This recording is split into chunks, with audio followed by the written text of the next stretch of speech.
Shalom Bapak Ibu Saudara, kita kembali meneruskan pelajaran kita tentang Ketubim. Kali ini kita akan membahas kitab Amsal yang merupakan suatu kitab dengan tujuan mendapatkan hikmat. Ya, di sini dikatakan Amsal itu untuk mengetahui hikmat dan didikan atau pengetahuan. Ya, kitab Amsal ini kitab hikmat, bisa kita katakan begitu, diungkapkan dengan berbentuk syair. Kalau kita coba pilah dengan prinsip trilogi, ini kitab menjadi sangat sederhana. Di mana pasal 1 ayat 1 sampai 7 itu adalah pendahuluan. Nanti kita kasih dasar kenapa tersinggung sedikit kenapa itu kita sebut pendahuluannya. Maka pasal 1 ayat 8 bagian kedua itu sampai pasal 9 itu merupakan suatu bagian di mana syairnya atau kalimatnya, unit-unitnya itu panjang. Jadi berbentuk cerita. Tapi mulai pasal 10 itu unit-unitnya ayat demi ayat sangat pendek dan sangat tidak beraturan. Tidak ada hubungan satu dengan loncat-loncat begitu topik-topiknya. Dari pasal 10 sampai pasal 31. Makanya kita pisahkan. Dari pasal yang bagian pertama pendahuluan, pasal 1 ayat 1 sampai 7 itu pendahuluannya. Mengapa demikian? Kita ambil pendahuluan. Karena di ayat 7 di situ dikatakan ya, selain tadi kalau ayat 2 sampai 6 itu hanya menjelaskan tujuan Amsal itu untuk membuat orang berhikmat. Dan ayat 7 di situ dikatakan takut akan Tuhan adalah permulaan pengetahuan. Jadi takut akan Tuhan awalnya itu takut akan Tuhan, awalnya hikmat itu. Sekarang kita sebelum masuk ke takut akan Tuhan, mari kita melihat dulu mengapa kita perlu berhikmat. Artinya hikmat dari Tuhan. Bapak Ibu Saudara, karena kita memiliki musuh, iblis itu dia pendusta, itu yang pertama. Yang kedua, dia pembunuh. Jadi iblis itu proses kerjanya mendustai untuk membunuh. Itu sebabnya kita perlu hikmat untuk bisa menolak tipuan setan ini, untuk menghantam strategi-strateginya itu. Kita butuh hikmat dari Tuhan. Nah, kita bilang hikmat dari Tuhan itu awalnya ada, yaitu takut akan Tuhan. Permulaan ya, permulaan dari hikmat atau permulaan dari pengetahuan itu takut akan Tuhan. Istilah Ibrani untuk permulaan ini adalah reshit. Reshit ini bisa berarti awal, bisa juga berarti elemen utama atau unsur utama. Jadi unsur utama dari pengetahuan itu, unsur atau elemen utama dari hikmat itu adalah takut akan Tuhan. Tapi pengertian takut akan Tuhan ini yang saat ini kita mau bahas, Bapak Ibu Saudara. Karena kalau kita punya pengertian takut akan Tuhan hanya berarti takut akan hadiratnya, karena dia penuh kemuliaannya tak terperikan dan sebagainya, itu sangat dangkal kalau pengertian kita takut akan Tuhan seperti itu. Memang itu salah satu takut akan Tuhan juga, tapi kita harus melihat dulu konteksnya, pengertian takut akan Tuhan ini apa. Sebelum kita masuk lebih dalam lagi, coba dulu kita bedakan dulu istilah takut dengan takut akan Tuhan. Karena takut ini istilah yang negatif. Alkitab selalu mengatakan jangan takut.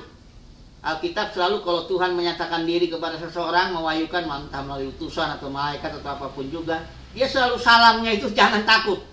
Alkitab ini kalau di total jumlah yang kali istilah jangan takut itu ada 366. Kalau orang baca dari Kejadian sampai Wahyu 1 tahun, maka tiap hari Tuhan bicara kepada dia, jangan takut.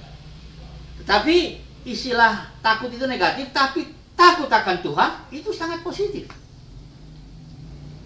Istilah takut akan Tuhan pertama kali muncul di Alkitab itu ketika Abraham datang ke Abimelek, Raja Gerar, raja di daerah Kanaan itu. Abraham terpaksa mengatakan bahwa ini Sarah ini bukan istriku, tapi dia bilang saudara perempuanku. Karena dia bilang begini, takut akan Tuhan tidak ada di daerah ini. Itu sebabnya dia harus melindungi diri seperti itu. Itu istilah pertama, takut akan Tuhan. Tapi bukan itu konteks yang kita akan melihat. Yang Tuhan perbuat takut akan Tuhan itu yang pertama kali muncul itu setelah Abraham itu adalah ketika Tuhan menyatakan diri di Gunung Sinai. Ketika Tuhan menyatakan diri di Gunung Sinai, dia katakan orang Israel supaya menguduskan diri, dikasih bataslah Gunung Sinai, dan dia turun di puncaknya itu. dengan suara sangkakala, ada kilat, ada wah macam-macam sehingga orang Israel gemetar, bahkan Musa sendiri. Mari kita baca dulu Keluaran pasal 20 ayat yang ke 20 ya.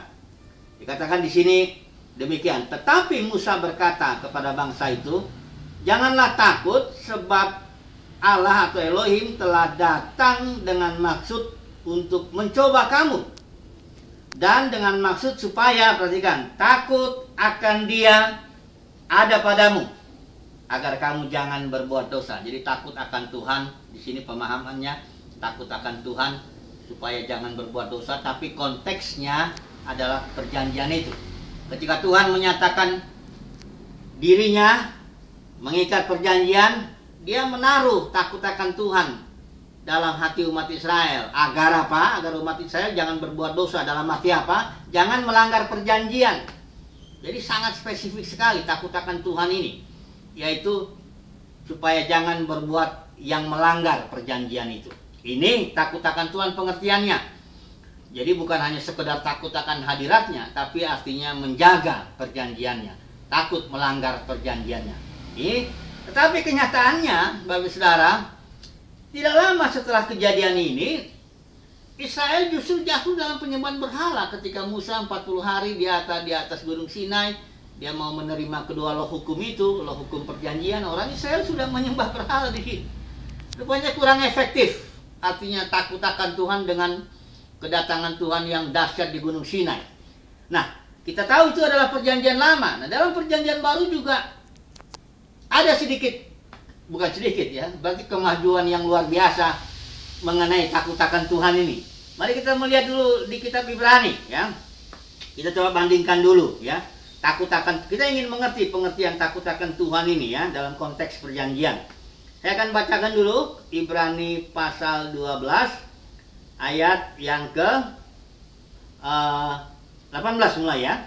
Sebab kamu tidak datang kepada gunung yang dapat disentuh dan api yang menyala-nyala, kepada kekelaman, kegelapan dan angin badai. Ini dia Ibrani, penulis ini mengatakan kita nggak seperti orang Israel itu yang dulu di Gunung Sinai datang kepada gunung yang dapat disentuh, api yang menyala dan sebagainya, kekelaman, kegelapan, angin badai. Bukan itu. Ayat 19 katakan juga kepada bunyi sangkakala dan sebagainya. Baru ayat 22-nya, tetapi kamu sudah datang ke Bukit Sion, ke kota Elohim yang hidup, Yerusalem surgawi, kepada beribu-ribu malaikat, suatu kumpulan yang meriah. Ayat 23, dan kepada jemaat anak-anak sulung yang namanya terdaftar di sorga, dan kepada Elohim yang menghakimi semua orang, kepada roh-roh orang benar yang telah menjadi sempurna, dan kepada Yesus pengantara perjanjian baru, dan kepada darah pemercikan yang berbicara lebih kuat daripada darah Habel. Di sini penulis Ibrani menjelaskan perbedaan antara perjanjian baru, perjanjian lama dan perjanjian baru dalam konteks takut akan Tuhan itu tadi. Orang Israel memang takut ketika Tuhan turun ke Gunung Sinai, tetapi takutnya mereka itu karena sifatnya eksternal dari luar, ternyata tidak lama kemudian jatuh dalam penyembahan berhala. Tetapi penulis Ibrani mau tekankan bahwa takut akan Tuhan yang dikerjakan sekarang ini, kita tidak datang kepada hal-hal yang eksternal seperti itu, tapi kepada suatu perjanjian yang baru, di mana kita tahu di Ibrani pasal 8 pun perjanjian baru itu sangat internal, di dalam dia. Tuhan bilang, hukum-hukum yang tertulis itu masuk dalam hatimu, yang pertama. Yang kedua, engkau akan mengenal Tuhan di dalam. Ketiga, dosa-dosamu akan diampuni. Jadi pemahaman yang takut akan Tuhan yang internal ini, yang di dalam nih, dalam manusia batin, itu yang sedang mau ditekankan di dalam perjanjian baru ini. Tetapi ada 3 hal kita harus pahami dulu. Jadi bagaimana supaya takut akan Tuhan ini menjadi pemahaman yang tepat. Mari kita lihat 3 hal di ayat ini ya. Yang pertama, ada di situ dikatakan jemaat anak-anak sulung ya. Yang kedua, di situ ada dikatakan kepada Elohim yang menghakimi semua orang. Yang ketiga, di situ ayat 24 ada dikatakan Yesus pengantara perjanjian baru, dan kepada darah pemercikan, darah Yesus. Jadi ada 3 hal di sini Ini yang akan saya jelaskan terakhir sebelum kita akan mencoba mengambil satu kesimpulan. Jadi takut akan Tuhan sebagai awal dari hikmat itu, pengertiannya di sini. Inilah unsur utama, inilah elemen utama takut akan Tuhan itu. Yang pertama, buah sulung, jemaat. Kita harus punya pemahaman pengertian tentang buah sulung. Bahwa di zaman ini Tuhan sedang mengerjakan untuk mendapatkan buah sulung. Dia tidak menangkap semua orang dalam seluruh gereja, enggak. Dia katakan barang siapa yang menang. Ya, gereja sudah jatuh sekarang dan Tuhan panggil para pemenang, buah sulung. Tuhan perlu dulu buah sulung, dan melalui buah sulung ini dia akan bekerja melayani, menghakimi semua orang. Dikatakan poin kedua ini. Menghakimi, kita tahu ada dua unsur, tidak hanya selalu negatif. Tidak ada berarti penghukuman saja, tapi sesuai dengan Yesaya 26 ayat 9 dikatakan di situ, apabila Tuhan menghakimi bumi, penduduk bumi akan mengerti kebenaran. Jadi artinya penghakiman ini positif sifatnya, memulihkan. Jadi yang pertama tadi buah sulung, Tuhan mau dapatkan buah sulung di zaman ini. Yang kedua, Tuhan akan menghakimi semua orang melalui buah sulung ini. Tujuannya untuk pemulihan, Bapak Ibu Saudara, sampai nanti semua orang diselamatkan. Dan yang ketiga di sini darah Yesus, pengertiannya. Darah Yesus dia lebih katakan di sini lebih kuat dari darah Habel. Kalau darah Habel itu adalah darah yang menuntut, ya. Dia berteriak menuntut karena di Habel itu dibunuh oleh Kain, tapi darah Yesus ini darah yang mendamaikan, berteriak kepada Bapa, mendamaikan segala sesuatu.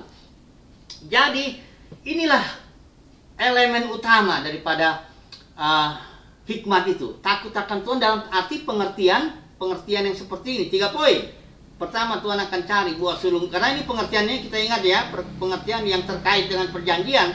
Takut akan Tuhan yang terkait dalam konteks perjanjian. Kita bukan hanya bicara takut akan Tuhan dalam arti takut akan hadiratnya, dan yang sangat terlalu umum sekali. Tapi Alkitab mengatakan takut akan Tuhan itu yang terkait dengan konteks perjanjian. Yaitu apa pengertiannya? Pertama, buah sulung. Kedua, Tuhan menghakimi semua orang. Dan yang ketiga, darah Yesus. Kalau kita gabungkan kalimat ini, takut akan Tuhan itu artinya memiliki pengertian bahwa di zaman ini Tuhan cari buah sulung. Bahwa setelah itu Tuhan akan menghakimi semua orang melalui buah sulung itu untuk menyelamatkan semua orang. Yang ketiga, bahwa darah Yesus itulah menjadi sarana yang untuk mendamaikan segala sesuatunya. Ini pengertian dasar, Bapak Ibu Saudara. Pengertian takut akan Tuhan itu. Ya. Ketika kita mulai dengan ini, takut akan Tuhan seperti ini, maka kita terus bertumbuh nanti. Karena kita perlu bertumbuh juga dalam hikmat. Tapi elemen dasarnya, elemen utamanya itu, yaitu ini pengertian-pengertian seperti ini. Kalau kita dalam pengertian kita sudah mulai dengan doktrin neraka kekal, mulai dengan tradisi, mulai dengan teologi, tradisi aliran-aliran kita, ini bisa repot, ya, bisa nanti tertipu kita. Tapi kalau kita mulai takut akan Tuhan dengan pengertian perjanjian seperti yang Alkitab katakan, maka kita mulai bertumbuh dengan tepat, terus bertumbuh dalam hikmat. Semoga melalui share ini, Bapak Ibu Saudara, kita benar-benar memiliki elemen utama daripada pengetahuan itu, yaitu takut akan Tuhan dalam pengertian Tuhan zaman ini mencari buah sulung. Yang kedua, bahwa Tuhan akan menghakimi semua orang melalui buah sulung untuk memulihkan. Yang ketiga, bahwa darah Yesus itu akan mendamaikan, berteriak mendamaikan segala sesuatu. Puji Tuhan, haleluya, amin.